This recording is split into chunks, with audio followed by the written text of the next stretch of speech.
Okay, for some reason, the recording cut out and stopped based somewhere on this particular slide. So I'm going to pick up from here, and I'm actually going to start with a general overview of this slide one more time, though you probably heard it on the end of the last recording. Generally, keep in mind that if one lawyer is disqualified, the entire firm is disqualified. And there are exceptions where the disqualification of one lawyer will not disqualify the entire firm if the lawyer's disqualification is because they are a family member of opposing counsel, or if they are some form of ex-government lawyer or ex-judge who has been disqualified but timely screened from the case and is not sharing in the fee, or if they're disqualified for personal interests such as political beliefs that prevent the lawyer from handling the case.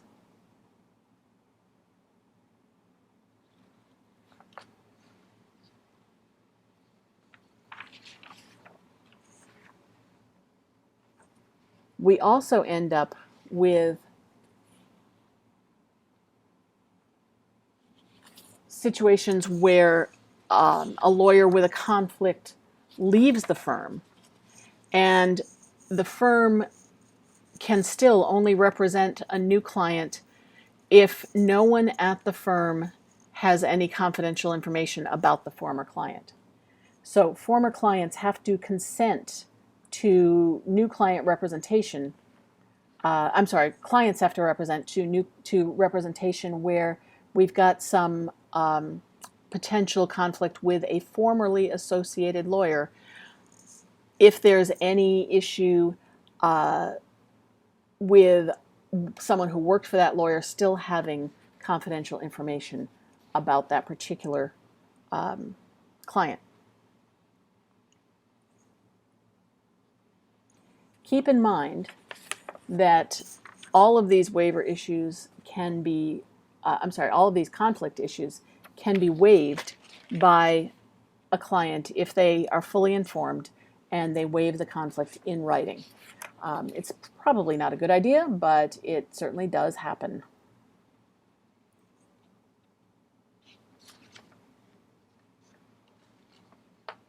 Now, I mentioned earlier that there are times when we have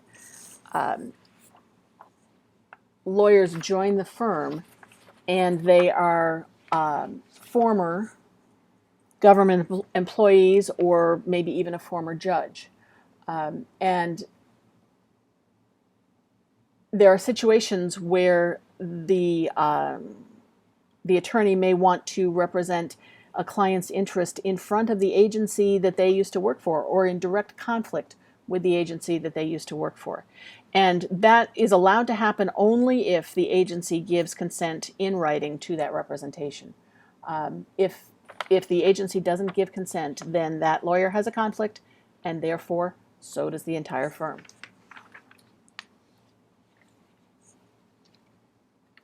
Now, at times, lawyers are hired to represent corporations.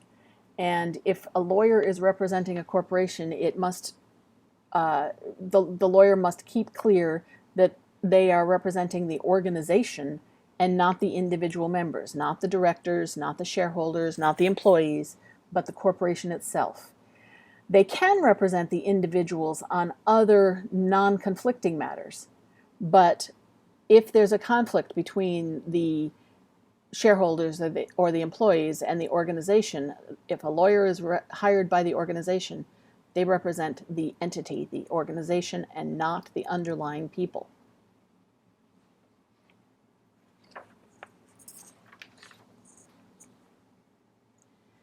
Sometimes we end up with clients who either come to us with some form of disability, meaning lack of capacity type of disability, impairment. Sometimes we have clients who develop an impairment or a disability as we are engaged in that relationship with them.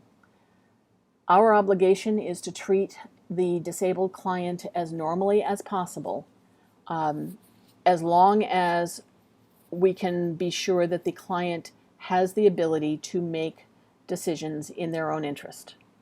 If the impairment or the disability reaches the point where the client can no longer make decisions in their own interest, then our obligation is to seek the appointment of a guardian to make the decisions for the client. We cannot make those decisions for the client, regardless of their disability.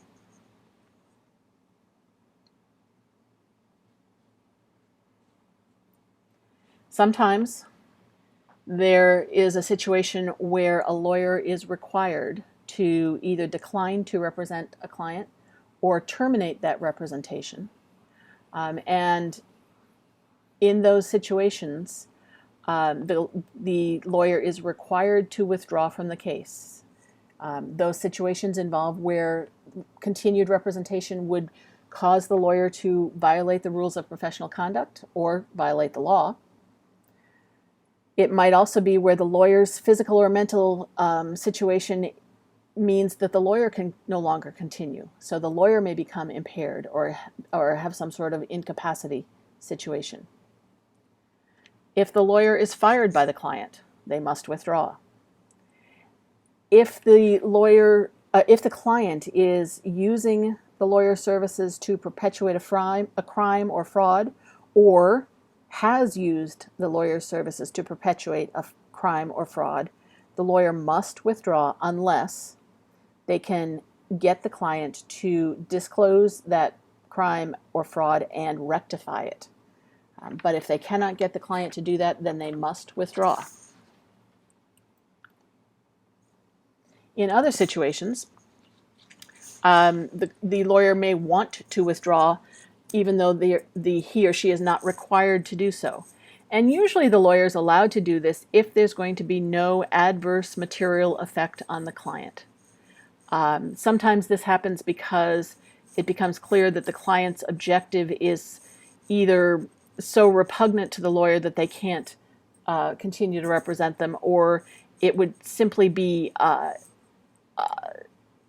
so imprudent of the lawyer to do so that there's a fundamental disagreement there. May also be the case where the client stops paying the lawyer, and then the lawyer will want to withdraw because they're not being paid. And generally, as long as it's not going to have a materially adverse effect on the client, they will be allowed to withdraw. Sometimes this may be also that it will create some sort of unreasonable financial burden on the lawyer. So, for instance, the case may get so crazy that they can't take on any other clients, and they won't get paid anything until this case is over. That might be an unreasonable financial burden. Or there may be some other cause as well. And in those situations, usually withdrawal is allowed, but once the case has been filed in court, then the court must approve of the withdrawal of termination, or the termination of representation. And if the court refuses to, termination will be prohibited. So even if there's good cause for terminating the representation, even if the client isn't paying their bill or it's going to essentially bankrupt the attorney, if the court refuses to allow that termination of representation, then the attorney cannot withdraw.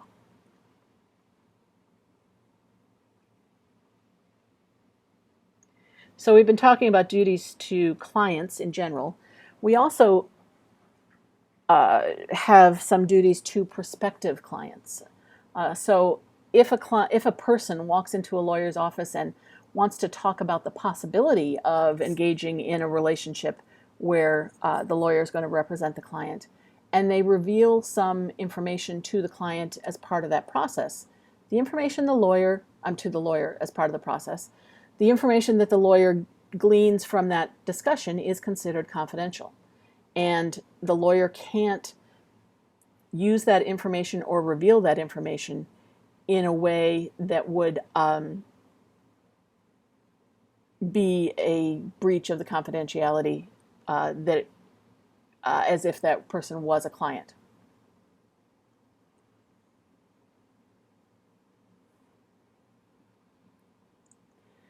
So that sort of covers the litany of rules that sort of follow clients and client relationships.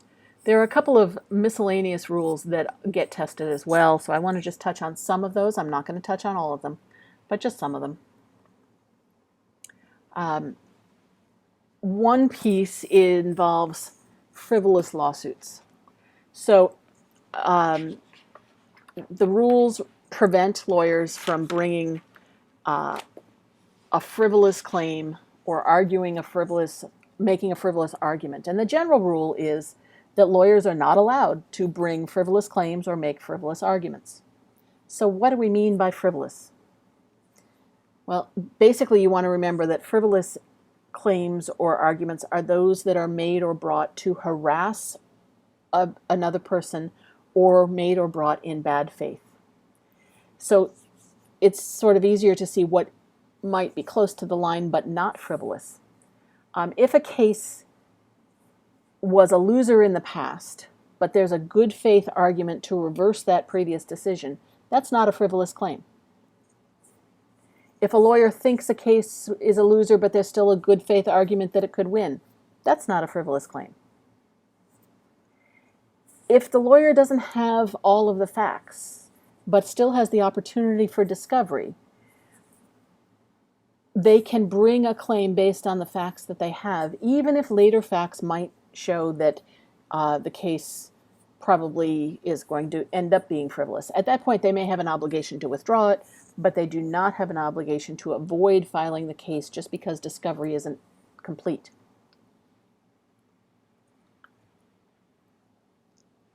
We also have the obligation of candor to the tribunal, candor to the court. And this requires that we must disclose legal authority that is controlling on the court, even if it's directly adverse to our client, and even if opposing counsel did not bring it to the court's attention. We also have an obligation to disclose material facts that are necessary to avoid criminal or fraudulent acts by the client, but we do not have an obligation to disclose all facts that are adverse to the client, only those that are necessary to avoid assisting in some sort of crime or fraudulent act by the client. So what do we mean by that criminal or fraudulent conduct? Or often this comes up in the situation of perjury.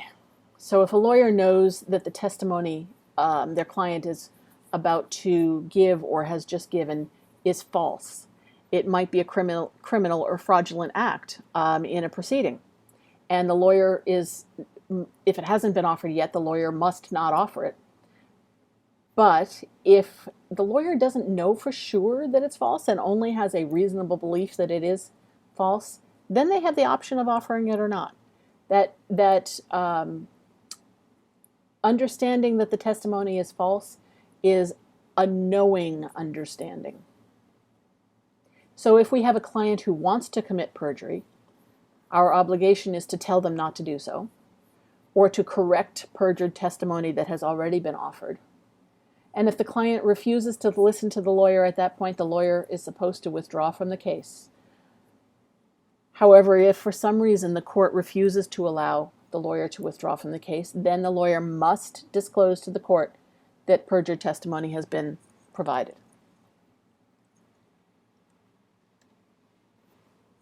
There are also situations where lawyers may be asked to be witnesses on behalf of the client. And this cannot happen unless we have certain circumstances. So generally, a lawyer can't be an advocate or attorney for a client and a witness in the same trial unless the matter is uncontested or the matter relates to the nature and value of the legal services offered by the attorney, or it would be a substantial hardship to the client if the lawyer was disqualified for doing this type of testimony.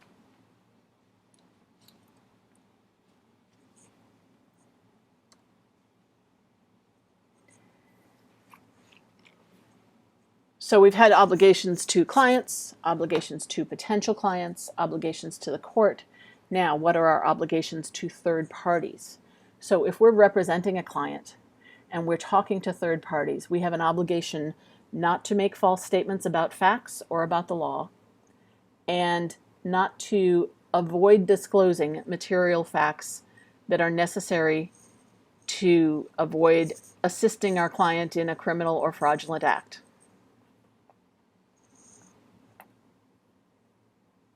If we're talking to someone who is represented by another attorney, we're actually not supposed to be talking to them. We can't communicate about the subject of the representation without the consent of that person's lawyer.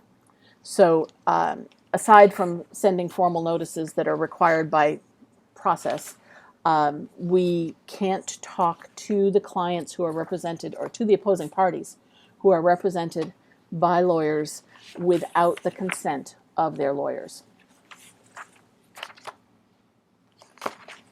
If we're representing a client and the opposing party is not represented by counsel, we can't imply that we're some sort of disinterested lawyer. We have to be very clear about the fact that we are representing a client who has adverse interests to that person, and the only advice that we can give to that unrepresented person is to go get legal advice from someone else.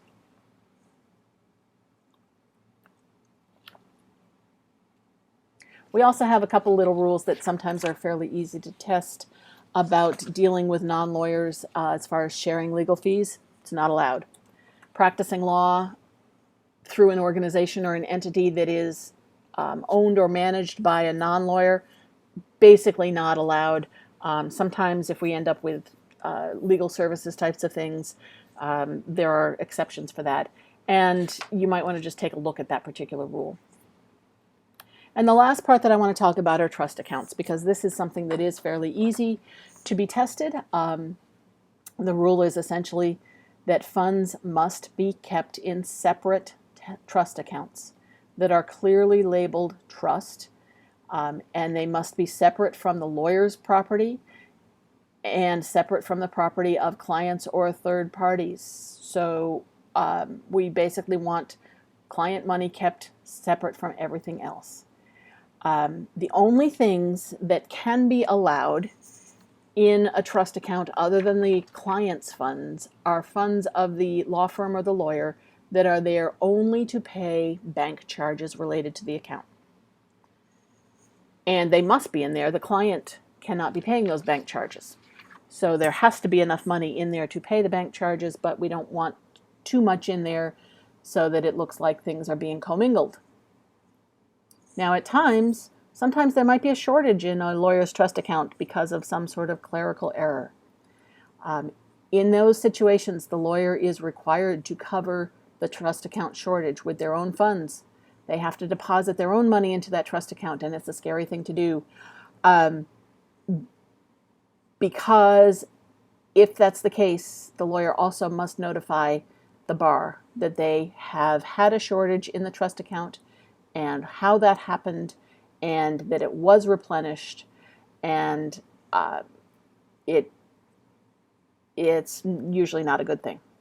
So trust accounts are something to be extremely careful with and to look for in some of these questions with the potential for commingling of accounts. Trust accounts must be kept separate. So that ends our presentation. This is a very short ending. I realize that. It basically would have been tagged onto the rest if our technology had not had a little glitch.